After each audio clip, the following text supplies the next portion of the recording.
এরা তো সেই উম্মত যারা শোনে আর মেনে নেয়, এরা কোনো প্রশ্ন করে না। এটা হচ্ছে উম্মত মুহাম্মাদের বৈশিষ্ট্য।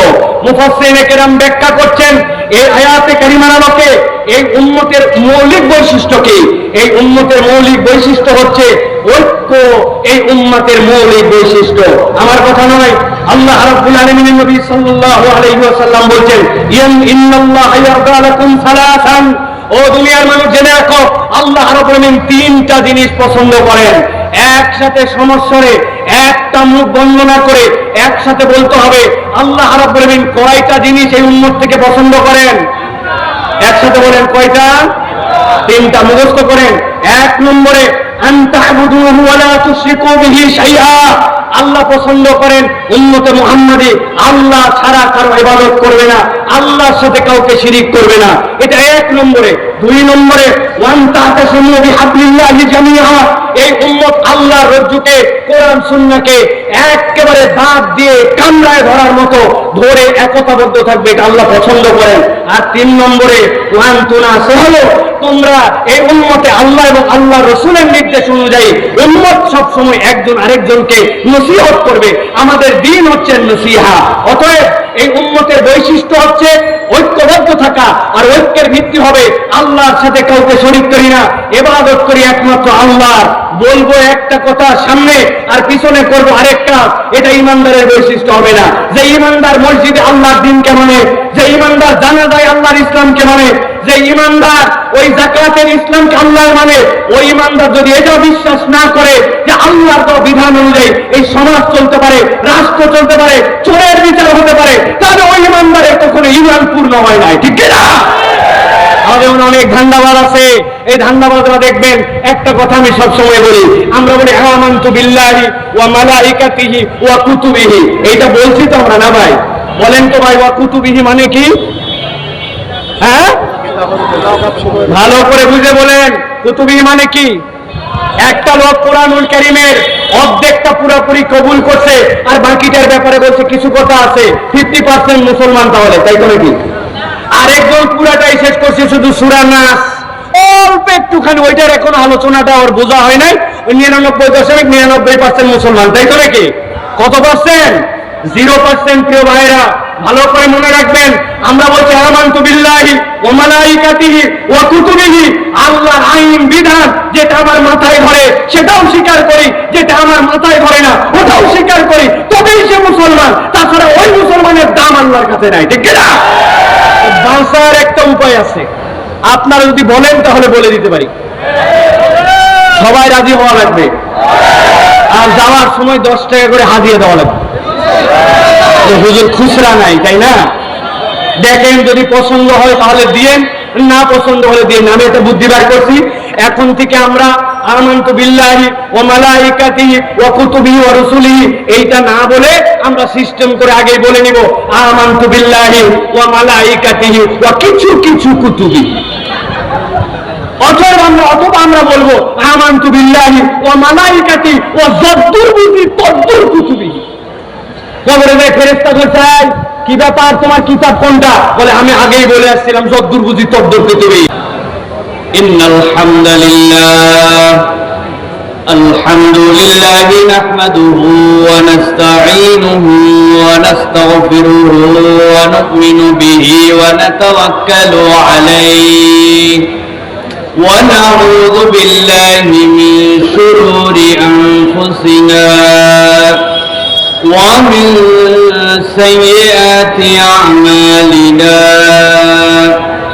من يهد الله فلا مضل له ومن يضلل فلا هادي له وأشهد أن لا إله إلا الله وحده لا شريك له وأشهد أن سيدنا وحبيبنا وطبيب قلوبنا محمد الذي أرسله بالحق بشيرا ونذيرا وداعيا إلى الله بإذنه وسراجا منيرا فقد قال الله سبحانه وتعالى في كلامه المجيد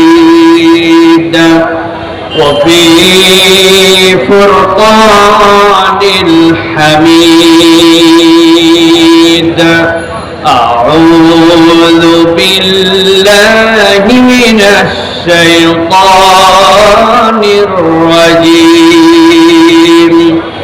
بسم الله الرحمن الرحيم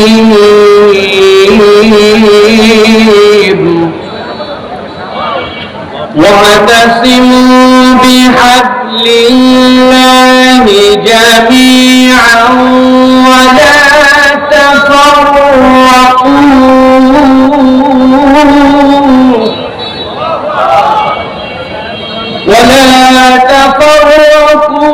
واذكروا نعمة الله عليكم إذ كنتم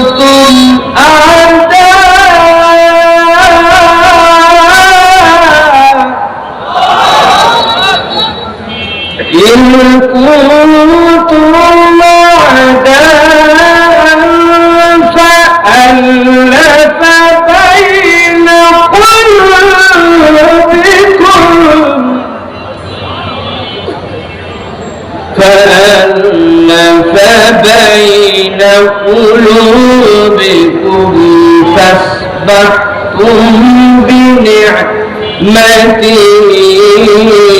إخوانا وقال الله سبحانه وتعالى إن الله وملائكته يصلون على النبي يا أيها الذين آمنوا صلوا عليه وسلموا تسليما اللهم صل على محمد وعلى آل محمد كما صليت على إبراهيم وعلى آل إبراهيم إنك حميد مجيد اللهم بارك على محمد وعلى آل محمد كما باركت على إبراهيم وعلى آل إبراهيم إنك حميد مجيد الحمد لله সম্মানিত হাজিরিন আজকে চমৎকার আয়োজনে যারা আমরা সকলে উপস্থিত হয়েছি যারা আমরা এই প্রাণবন্ত প্রোগ্রামটিকে সাফল্যমণ্ডিত করার জন্য নিজেদের জীবনের মূল্যবান সময়গুলোকে ফারেক করে এখানে হাজির হয়েছি আমরা আল্লাহ রাব্বুল আলামিনের কাছে কৃতজ্ঞ হচ্ছি যারা আয়োজন করেছেন যারা এসেছেন যারা কথা শুনছেন সকলের প্রতি আন্তরিক মোবারকবাদ জানাচ্ছি এবং আল্লাহ রাব্বুল আলামিনের কাছে কৃতজ্ঞতা জানাচ্ছি আজকের থেকে 1 বছর আগেও যদি আমাদের কাছে বলা হতো যে এইরকম বাইতুল মোকাররমের পাশে এরকম ফুট ওভার ব্রিজের নিচে বাংলাদেশে এরকম আলেম ওলামারা বসে কথা বলবেন এই কথা বলার জন্য যে অনুমতি নেওয়া লাগতো এর জন্য যে ঘোরাঘুরি করা লাগতো এর জন্য যে মানুষের কাছে পদলেহন করতে হতো আল্লাহ রাব্বুল আলামিন আমাদেরকে সেই সময়টুকুকে পরিবর্তন করে একটা সুসময় আমাদেরকে দান করেছেন এটা দুনিয়ার মুখে অনেকে অনেক ক্রেডিট দিতে পারে উমুকে মাস্টারমাইন্ড তুমুকে হ্যান্ড করেছে তুমুকে ঘোষণা দিয়েছিল এগুলা যা বলবে যারা বলবে তারা আল্লাহ রাব্বুল আলামিনের সাথে গাদ্দারি করবে আল্লাহ রাব্বুল আলামিনের ইচ্ছা ছাড়া এই বাস্তবতায় আমাদের সামনে আসার সম্ভাবনা ছিল না ঠিক না অতএব আমরা আল্লাহ রাব্বুল আলামিনের কাছে কৃতজ্ঞ হচ্ছি আলহামদুলিল্লাহ দ্বিতীয় যে কথাটি এই দেশের মানুষ বোঝে কিন্তু এই দেশের এক শ্রেণীর মানুষের কারণে তারা স্বীকার করে না সেটি হচ্ছে তাওহীদপন্থী মানুষ ইসলামপন্থী মানুষ যারা আল্লাহ রাসূলকে ভালোবাসে যারা মরার পরে জান্নাতে যাওয়ার জন্য শহীদি তামান্না হৃদয়ে রাখে ওই সকল পরিবারের সন্তান এবং সেই সকল শিক্ষায় শিক্ষিত হওয়া মানুষেরা রাস্তায় নেমেছিল বলে কথা বলেছিল বলে মসজিদগুলো থেকে জুমার খুতবা চলমান ছিল বলে ওই ম্যান্ডেটগুলো মানুষের হৃদয়ের মধ্যে ধারণ করা ছিল তারই এক বিস্ফোরণ হয়েছিল ইসলামপন্থীদের দ্বারা অন্য যারা ক্রেডিট নেয় এরা ধান্দাবাজ মূল রক্ত দিয়েছে ইসলামপন্থীরা তাওহীদপন্থীরা ইসলামপন্থীরা না থাকলে বাংলাদেশ কতটা?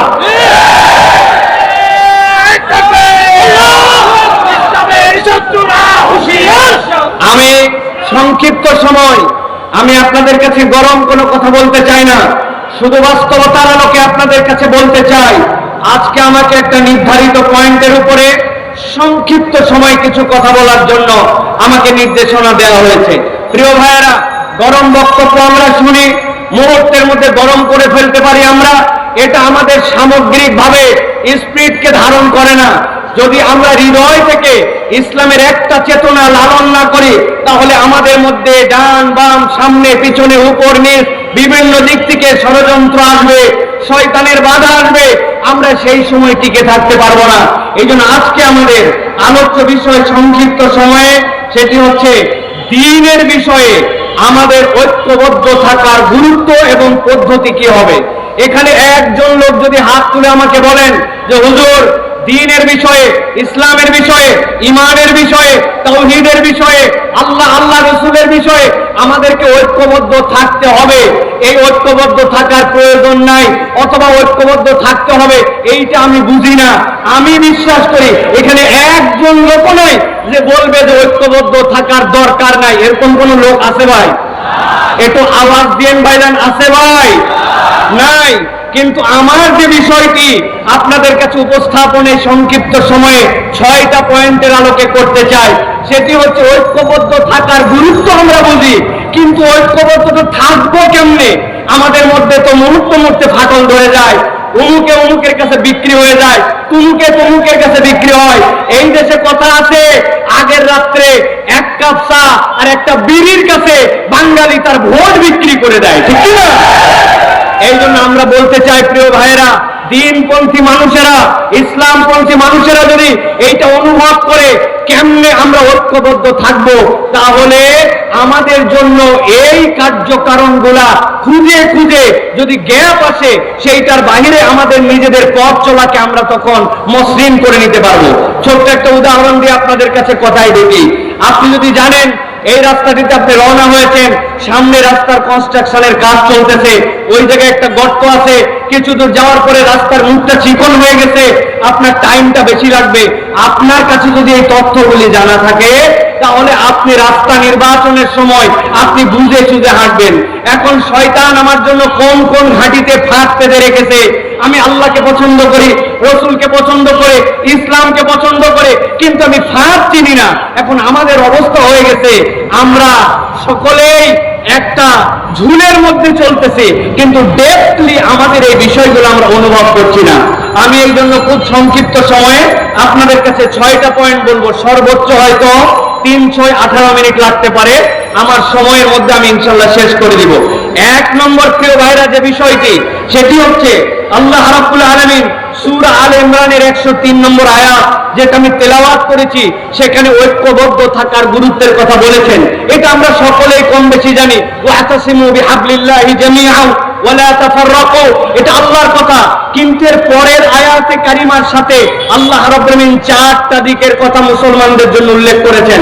আল্লাহ রাব্বুল আলামিন বলেছেন, শোনো, আমি আল্লাহ রাব্বুল আলামিন তোমাদেরকে বললাম তোমরা একতাবদ্ধ হয়ে থাকো, কখনো তোমরা বিভক্ত হও না, তোমরা আল্লাহর রজ্জুকে ধরে রাখো।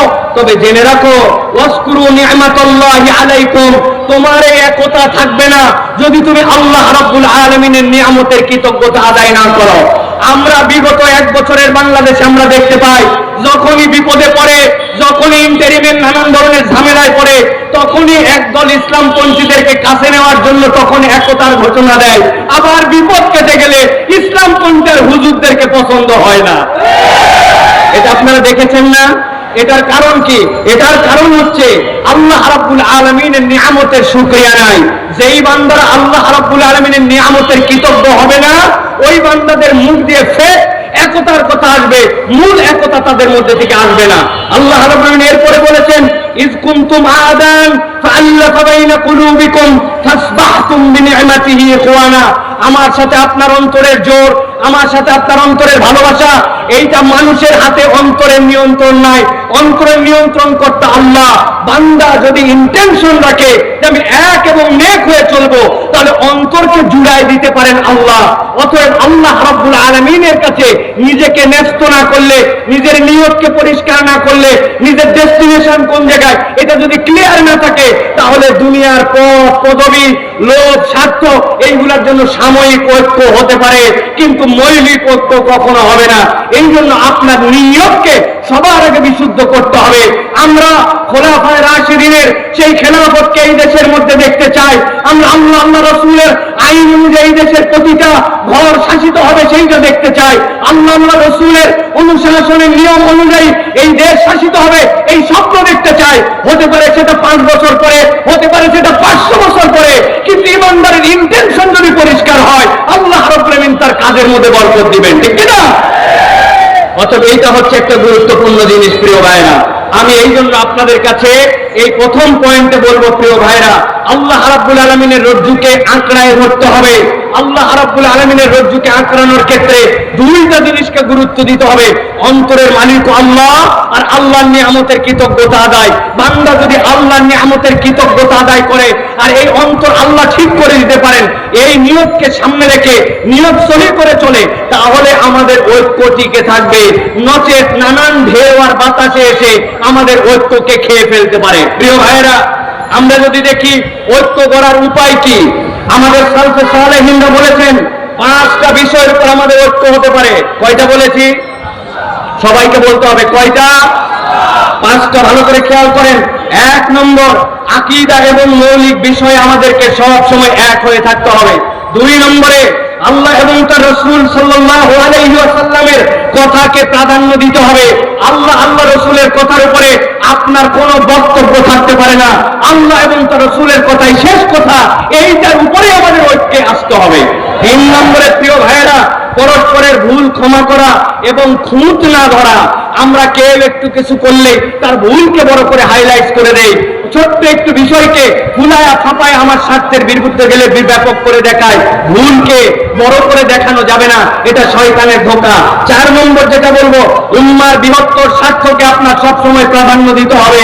উম্মার স্বার্থ যদি আপনি না দেখেন, তাহলে কখনো এই ঐক্য ভিত্তি প্রস্তর তার মজবুত হবে না। সর্বশেষ, শয়তানের ফাঁদ আছে 3টা: হিংসা, অহংকার আর গীবত। হুজুরদেরকে নামাজ থেকে দূরে রাখতে পারে না, হুজুরদেরকে দিয়ে মিথ্যা কথা বলাতে পারে না, হুজুরদেরকে দিয়ে চুরি করাতে পারে না, হুজুরদেরকে দিয়ে বিভিন্ন ধরনের অন্যায় অপকর্ম করাতে পারে না, কিন্তু ইসলামপন্থীদেরকে দিয়ে শয়তান 3টা কাজ সুন্দর করে করায়। একটা হিংসা করাবে, আরেকটা অহংকার করাবে, আরেকটা গীবত করাবে। আপনার কাজ দেখে আপনার মনে হবে না আমি যা কাজ করতেছি অন্যরা কিছুই করতেছে না, আপনার নিজের মধ্যে একটা লেভেলে উঠাবে। শয়তান যেটা ঢুকছে এইভাবে আমাদের ঐক্যকে বিনষ্ট করে দেয়। অতএব এই ফাঁদগুলা থেকে আমাদের বেঁচে থাকতে হবে। 1 নম্বর পয়েন্ট সংক্ষিপ্ত ভাবে এইটুকু, প্রিয় ভাইরা। এবার চলেন 2 নম্বরে, আমাদের ঐক্যের ভিত্তি এবং আমরা ঐক্যকে কিভাবে ধারণ করে রাখতে পারি। 2 নম্বর হচ্ছে, নবী সাল্লাল্লাহু আলাইহি ওয়াসাল্লাম একটা ঐক্যের নমুনায় সমাজ গড়েছিলেন, সেটা ছিল মদিনার সমাজ। আমরা যদি খুব গভীরভাবে লক্ষ্য করি, তাহলে দেখবো রাসূলুল্লাহ সাল্লাল্লাহু আলাইহি ওয়াসাল্লাম মুহাজির এবং আনসারদের মধ্যে একটা চমৎকার সমন্বয় ঘটিয়েছিলেন। কেমন সমন্বয় ঘটিয়েছিলেন? যে মুহাজিররা যখন এসেছিলেন, আনসাররা নিজেদের বাড়ির অর্ধেকটুকু দিয়ে দিয়েছেন। বলেছেন, ও আমার ভাই, আমার স্ত্রী 2 জন আছে, একজনকে আমি তালাক দিয়া আপনার সাথে বিয়ে করায় দিব, আমার সম্পদ অর্ধেকটুকু আপনাকে দিয়ে দিব। এই ঘটনা কি আমরা জানি ভাই? কথা বলেন, জানি কি আমরা ভাই? আওস এবং খাজরাজ নামে 2টা শত্রুতা ভাবাপন্ন 1000 বছর ধরে সংগঠন ছিল, যারা একজন আরেকজনের রক্তকে হালাল মনে করত। নবী সাল্লাল্লাহু আলাইহি ওয়াসাল্লাম আসার পরে এই 2 জনের মধ্যে বন্ধুত্ব ঘটায় দিয়েছিলেন। আপনারা কি ঘটনা জানেন ভাই? কিন্তু কোনদিনকে ভেবে দেখেছেন যে এই যে বড় বড় ঘটনাটা ঘটলো, এই ঐক্যটার ভিত্তি কি ছিল? কিসের ভিত্তিতে ঐক্যটা রাসূলুল্লাহ সাল্লাল্লাহু আলাইহি ওয়াসাল্লাম করিয়েছিলেন? রাসূলুল্লাহ সাল্লাল্লাহু আলাইহি ওয়াসাল্লামের সিরাত এবং হাদিসের বিশ্লেষণে বোঝা যায় 3টা বিষয়কে সামনে রেখে রাসূল সাল্লাল্লাহু আলাইহি ওয়াসাল্লাম এই কঠিন বাস্তবতার মধ্যে একটা ঐক্যের সমাজ প্রতিষ্ঠিত করেছিলেন। 1 নম্বর, আল্লাহর প্রতি ঈমান। আল্লাহর প্রতি যদি বিশুদ্ধ ঈমান না থাকে, ওই ঐক্য আপনি যতই ঐক্যের কথা বলেন, ওই ঐক্যের গোড়ার মধ্যে গন্ডগোল থাকবে, ওই ঐক্য কখনো কার্যকর ঐক্য হবে না। দুই নম্বরে যেটা প্রিয় ভাইরা, সহানুভূতিশীল অন্তর। আজকের ইমানদার আমরা যারা সহানুভূতিশীল অন্তর না, রূঢ় যত, গরম যত, যে যত কাঠখোট্টা আমরা মনে করছি তত বোধহয় ইমানদারদের পারফরমেন্স। অথচ জেনে রাখেন রাসূলুল্লাহ সাল্লাল্লাহু আলাইহি ওয়াসাল্লামের ব্যাপারে কুরআন মজিদের কোথাও বলা নাই নবীজি সাল্লাল্লাহু আলাইহি ওয়াসাল্লাম অনেক সুন্দর একজন নামাজ আদায়কারী ছিলেন, অথচ নবীর থেকে সুন্দর সালাত কেউ আদায় করতে পারবে না।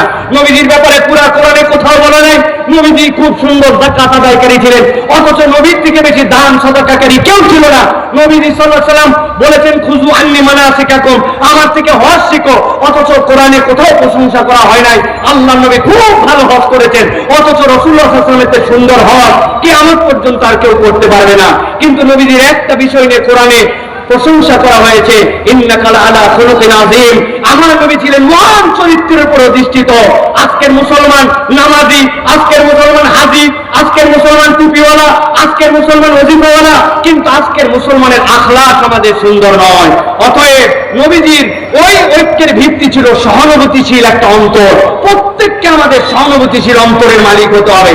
তিন নম্বরে প্রিয় ভাইরা, দ্বীনকে প্রাধান্য দিতে হবে। যেখানে দ্বীন নাই সেই জায়গায় কোনো ঐক্য হতে পারে না প্রিয় ভাইরা। দুনিয়া একদিক হয়ে যেতে পারে, ইমানদাররা কখনো সমকামিতাকে প্রমোট করতে পারে না, এলজিবিটিকিউকে সমর্থন করতে পারে না। আপনি কিয়ামত ঘটাই দিতে পারেন, ইসলাম এটাকে হারাম বলেছে, আপনি এটা করতে পারবেন না। যেই সকল কমিশন আজকে বাংলাদেশে এসে ধোঁকাবাজির কমিশন দিচ্ছে, তারা গাজার মুসলমানদেরকে রক্ষা করতে পারে নাই, তারা মুসলমানদেরকে সেই জায়গায় ক্ষুধার জ্বালায় হত্যা করছে, সেই জায়গায় তাদের কোনো মাথা ব্যথা নাই। আর এই দেশের মানুষ যারা শান্তিপ্রিয় মানুষ, যারা এই দেশের মানুষ নীরব নিজের ধর্ম পালন করে, এই জায়গার মানুষ তাদের যারা ভাই ব্রাদার অন্য ধর্মাবলম্বী আছে তাদেরকে সুন্দর করে আগলায় রাখে, তাদের মন্দিরকে প্রয়োজনে পাহারা দেয় যাতে কোনো দুষ্কৃতিকার অন্যায় করতে পারে না।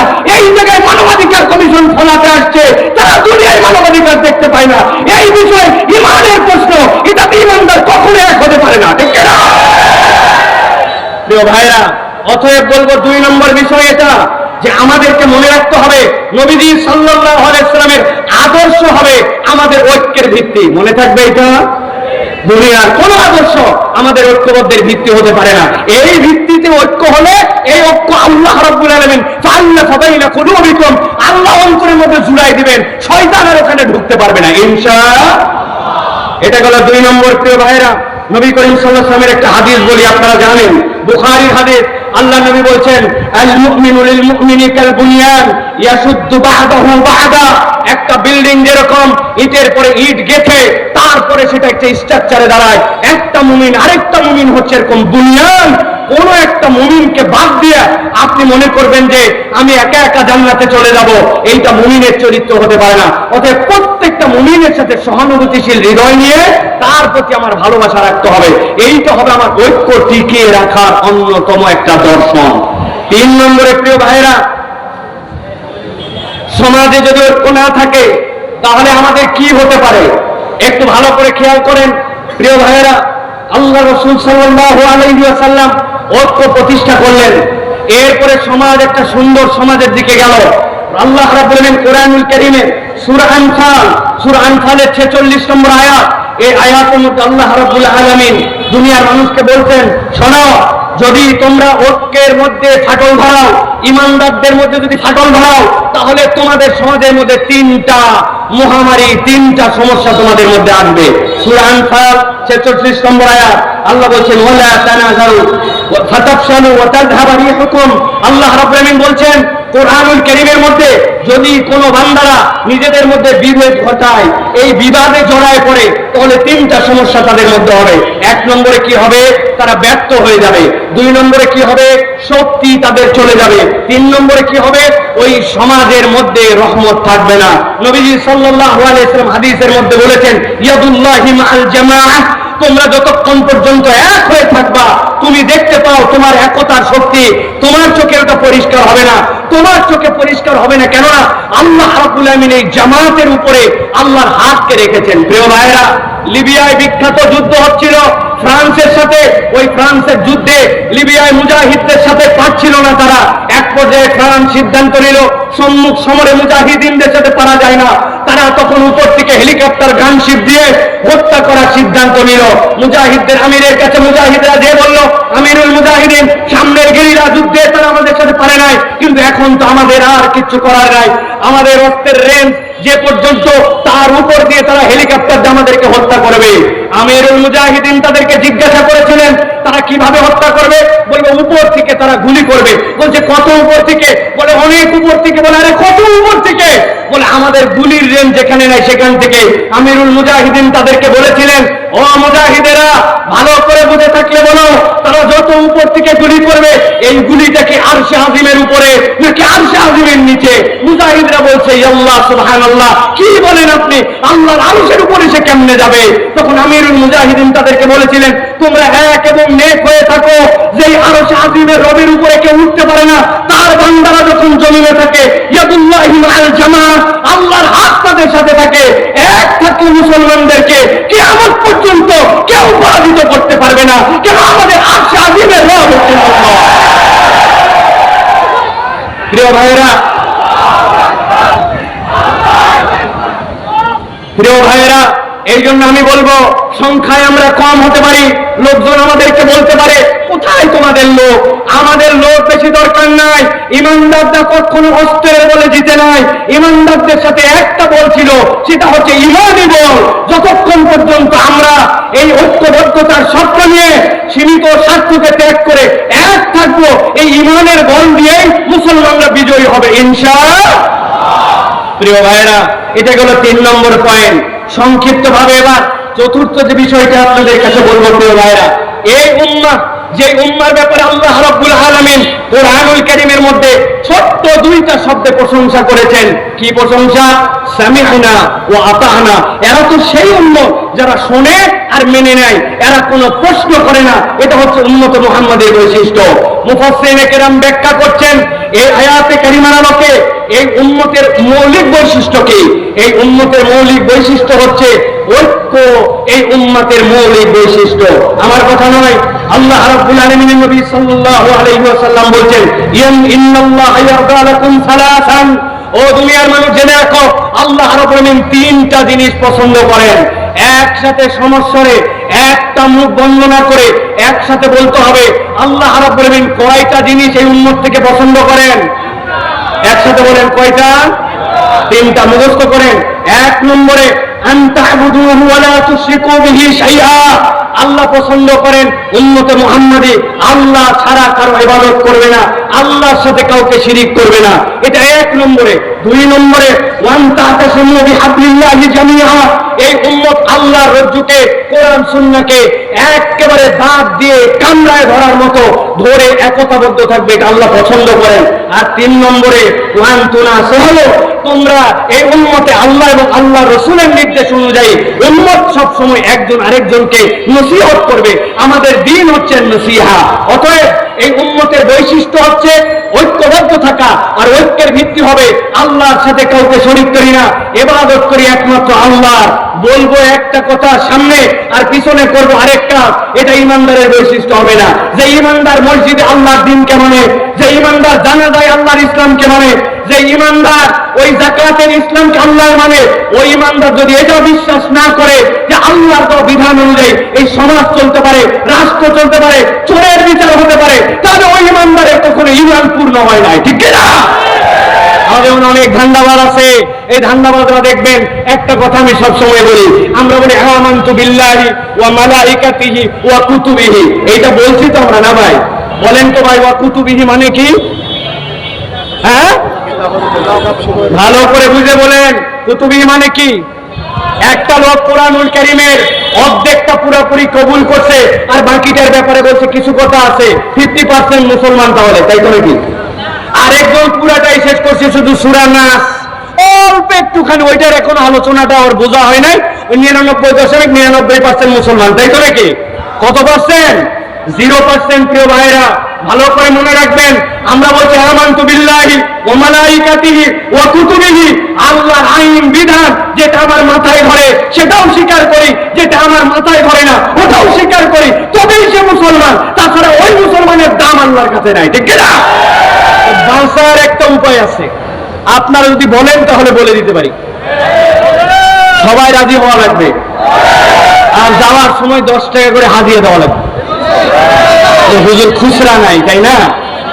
দেখেন যদি পছন্দ হয় তাহলে দিয়েন, না পছন্দ হলে দিয়েন। আমি এটা বুদ্ধি বার করছি, এখন থেকে আমরা আমানতু বিল্লাহি ওয়া মালাইকাতিহি ওয়া কুতুবিহি ওয়া রুসুলিহি এইটা না বলে আমরা সিস্টেম করে আগেই বলে নিব আমানতু বিল্লাহি ওয়া মালাইকাতিহি ওয়া কিছু কিছু কুতুবি। অথবা আমরা বলবো আমানতু বিল্লাহি ওয়া মালাইকাতিহি ওয়া যদ্দুর বুঝি তদ্দুর কুতুবি। কবরে যায় ফেরেশতা বলছে, কি ব্যাপার, তোমার কিতাব কোনটা? বলে আমি আগেই বলে আসছিলাম যদ্দুর বুঝি তদ্দুর কুতুবি। বাদাম কিন্তু একটা মাটিতে পড়বে না।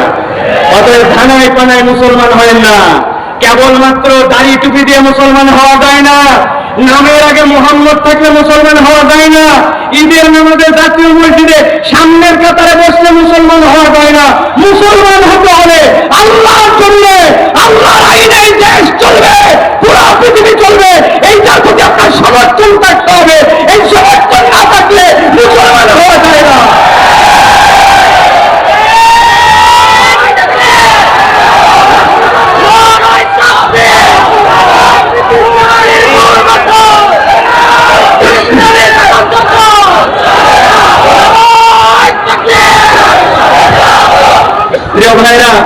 প্রিয় ভাইরা, মূল পয়েন্টে আসি। যে মূল পয়েন্টে আসি এবার আমাদের এই ঐক্যকে কিভাবে বিভক্ত করে ফেলে শয়তান, তার সংক্ষিপ্ত 3 মিনিটে 3টা দিক নির্দেশনা দেয় আপনাদের কাছে। শয়তান আমাদের জন্য এই সকল ঐক্যের ক্ষেত্রে কিভাবে বিভক্তি ঘটায়, এটা আমার কথা নয়। আল্লাহ রাব্বুল আলামিন সূরা ইসরা তথা সূরা বনী ইসরাঈল এর আল্লাহ রাব্বুল আলামিন 53 নম্বর আয়াতের মধ্যে বলছেন, ওয়া কুল্লু ইবাদি ইয়াকুলুল্লাতী ওয়া হিয়া আহসান। হে আমার নবী, আপনি আপনার উম্মতকে বলে দেন, উম্মত মুখ যেন যেখানে ইচ্ছা সেখানে ব্যবহার না করে। সে যদি কথা বলে তাহলে উত্তমটাই যেন বলে। আল্লামা তকি উসমানী সাহেব তার তাফসীরের ভিতরে বলেছেন, উত্তম কথা কেবলমাত্র মুসলমানের সাথেই নয়, নন মুসলমান সকলের সাথে মুসলমান তার কথাটা যেন সুন্দর করে কথা বলে। আমাদের যত ঝামেলা তার মূল হচ্ছে আমাদের মুখ, ঠিক না ভাই? হুজুর এক কথা বলে, আমি এক কথা বলি, হুজুরের ত্যাগ ঘাট আমি বেশি বুঝি, এরকম আমাদের তবিয়ত দাঁড়াইছে। আল্লাহ বলছেন আপনার উম্মতকে সতর্ক করেন যে সে যদি কথা বলে সুন্দর কথা বলে, ভালো করে পয়েন্ট আউট করেন এটা। আল্লাহ এরপরে বলছেন ইন্নাশ শাইতানা ইয়ানজাগু বাইনাহুম, নিশ্চয় জেনে রাখো শয়তানের কাজ হচ্ছে তোমাদের মধ্যে বিভক্তি ঘটানো। ইন্নাশ শাইতানা কানা লিল ইনসানি আদুওয়াম মুবিনা, নিশ্চয় জেনে রাখো শয়তান তোমাদের জন্য প্রকাশ্য শত্রু। অতএব আমাদের ঐক্য বিনিষ্ট করে আমাদের মুখ, আমাদের প্রত্যেকের মুখকে সামলাতে হবে। মুখ যদি না সামলায়, মুখ আবার নতুন করে আমরা সামলাই না। এখন আমাদের ফেসবুক আসছে, ইনস্টাগ্রাম আসছে, টুইটার আসছে, ইউটিউব আসছে, ইচ্ছা মতো আমরা আমাদের কথা বলি। অতএব ঐক্য বিনিষ্টের জন্য শয়তান এখন মুখকে চালাবে ইমানদারদের। আমাদের মুখগুলাকে সতর্কভাবে ব্যবহার করতে হবে। প্রিয় ভাইয়েরা, 2 নম্বরে যেটা বলবো সতর্ক হওয়ার জায়গা, সেটা হচ্ছে হকের উপর ঐক্য, বাতিলের সাথে কোনো ঐক্য হতে পারে না। অনেকে আমার এই কথাকে পছন্দ করবেন না, বলে হুজুর বিভিন্ন স্বার্থে আমাদেরকে, না আমার কথা শেষের দিকে। প্রিয় ভাইয়েরা, হকের উপর আমাদের ঐক্য, বাতিলের সাথে আমাদের কোনো ঐক্য নয়। প্রিয় ভাইয়েরা, এটা ভালো করে মনে রাখতে হবে। সাময়িকভাবে অনেক ক্ষেত্রে আমরা মনে করতে পারি যে বাতিল যারা, যাদের সাথে দ্বীনের মৌলিক জায়গায় পার্থক্য আছে, তাদের সাথে বোধহয় আমরা ঐক্যবদ্ধ হতে পারি। এই ঐক্য আমাদেরকে কল্যাণ দিবে না। প্রিয় ভাইয়েরা, আল্লাহ রাব্বুল আলামিন কোরআনুল কারীমের মধ্যে স্পষ্ট বলেছেন, সূরা হুদ 112 নম্বর আয়াত, এখানে সকলের প্রায় মুখস্থ আছে, ফাস্তাকিম কামা উমিরতা ওয়া মান তাবা মা। আল্লাহ রাসূল সাল্লাল্লাহু আলাইহি ওয়াসাল্লামকে বলে দেওয়া হয়েছে আপনি ওইটার উপরে মজবুত হন যেটা আল্লাহ রাব্বুল আলামিন আদেশ দিয়েছেন। অতএব আল্লাহ রাব্বুল আলামিনের নির্দেশের বাইরে আমরা কোনো ঐক্যের মধ্যে আসতে পারবো না। এটা আমাদেরকে মনে রাখতে হবে। প্রিয় ভাইরা, ওই ঐক্য আমাদের টিকবে না। এই জন্য আমাদের অনেকের মধ্যে তাড়াহুড়া আছে, এত বছরের ডেডলাইন ফিক্স করে আমাকে এই ইসলাম প্রতিষ্ঠিত করে বলতে হবে। আমাদেরকে আল্লাহ রাব্বুল আলামিন এটা জিজ্ঞাসা করবেন না যে তোমরা তোমাদের হায়াতে কেন এতদিনের মধ্যে এই কাজ করতে পারবে। আল্লাহ এটা জিজ্ঞাসা করবেন না। আল্লাহ আমাদের জন্য একটা দয়া করেছেন। আমি অনেক সময় বলি, আল্লাহ কোরআনুল কারীমের মধ্যে বলেছেন আইয়ুকুম আহসানু আমালা। আল্লাহ যদি বলতেন আইয়ুকুম আকমালু আমালা, আমাদের বিপদের কাতার শেষ হয়ে যেত। নামাজে দাঁড়ানোর পরে মন চলে গেছে এদিকে, মন চলে গেছে ওদিকে। আল্লাহ যদি বান্দাকে দাঁড় করায় জিজ্ঞাসা করতেন, এই 2 রাকাত নামাজ কেমনে পড়ছিলি, তোর নামাজ কি পূর্ণ হয়েছে? আমরা আটকায় যেতাম। অথচ আল্লাহ দয়া করে বলেছেন আইয়ুকুম আহসানু আমালা, তোমাদের মধ্যে উত্তম প্রচেষ্টাটা কে করতে পারে? আমার কাজ হচ্ছে চেষ্টা করা। আস-সা'য়ু মিন্না ওয়াল ইতমামু মিনাল্লাহ। অতএব আমাদের মধ্যে কোনো তাড়াহুড়া থাকবে না। ওই তাড়াহুড়া ঐক্যের ক্ষেত্রেও হিসাব করে আপনাকে আগাতে হবে। কে ইসলামের বন্ধু, কে ইসলামের শত্রু, কে দুনিয়াবি সীমিত স্বার্থে এখন মুসলমানদের সাথে গলায় গলায় মিলাইছে, আবার সুযোগ পাইলে পিছন দিয়ে ছুরি চালায় দিবে, এইটা হিসাব করে চলতে হবে। এই জন্য প্রিয় ভাইয়েরা, হকের উপরে ঐক্য হবে, কোন বাতিলের সাথে ইসলামপন্থীদের কোন ঐক্য হতে পারে না। প্রিয় ভাইয়েরা, সর্বশেষ যে পয়েন্ট আপনাদের কাছে বলবো প্রিয় ভাইয়েরা, এইটা খুবই সেনসিটিভ এবং হৃদয় দিয়ে ধারণ করার পয়েন্ট। আল্লাহ রাব্বুল আলামিন বলছেন ঐক্য মানে হচ্ছে দয়া, ক্ষমা এবং হিকমা। দয়া, ক্ষমা এবং হিকমা, এই তিনটা যেখানে নাই সেই জায়গায় ঐক্য থাকতে পারে না। আল্লাহ রাব্বুল আলামিন বলেছেন ওয়ালা তাস্তাউল হাসানাতু ওয়ালাস সাইয়্যা ইদফা বিল্লাতী হিয়া আহসান ফাইযাল্লাযী বাইনাকা ওয়া বাইনাহু আদাওয়াতুন কাআন্নাহু ওয়ালিয়্যুন হামীম। আল্লাহ রাব্বুল আলামিন বলছেন দুনিয়ার মানুষ, কেবলমাত্র মুসলমান নয়, তোমার সামনে যে আসুক না কেন, সে যদি তোমার সামনে কোনো ঝগড়াঝাটি মুখ নিয়ে আসে, তোমার সামনে যদি কোনো বিরূপ আচরণ নিয়ে আসে, একজন ইমানদারের ঐক্য প্রচেষ্টায় তার দায়িত্ব হবে ওয়ালা তাস্তাবিল হাসানাতু ওয়ালাস সাইয়্যা। ইমানদার কখনো ভালোর সাথে মন্দের মিশ্রণ ঘটাবে না। ভালোকে দিয়ে সে ভালোটাকে আরো উন্নত জায়গায় নিয়ে যাওয়ার চেষ্টা করবে, ভালো দিয়ে খারাপকে মিটায় দিবে।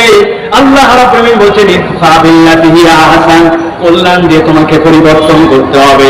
অথবা ইমানদারের হৃদয়ের মধ্যে একটা তামান্না থাকবে, আমার দ্বারা এমন কোন আচরণ যেন প্রকাশ না পায়, আমার দ্বারা এমন কোন কাজ, আমার দ্বারা এমন কোন আচরণ যেন প্রকাশ না পায়, এই বৃহত্তর উম্মার ঐক্যের ক্ষেত্রে সেইটা যেন একটা ফাটল বা একটা চিহ্ন না হয়। আমি মনে করছি হয়তো তা আমার তো ছোট্ট কাজ, এই কাজের এমন কি বিরোধ আছে, কিন্তু দুনিয়ার উম্মার সুস, আমি ওই মহা বিল্ডিং এর একটা পার্ট, সেটা একটা ধূলিকণা হতে পারে, ইমানদারের এই ফিলিংস তার মধ্যে থাকবে। এই জন্য আমি বলবো প্রিয় ভাইরা, ঝগড়াই নয়, হিকমায় ঐক্য গঠন আমাদেরকে করতে হবে।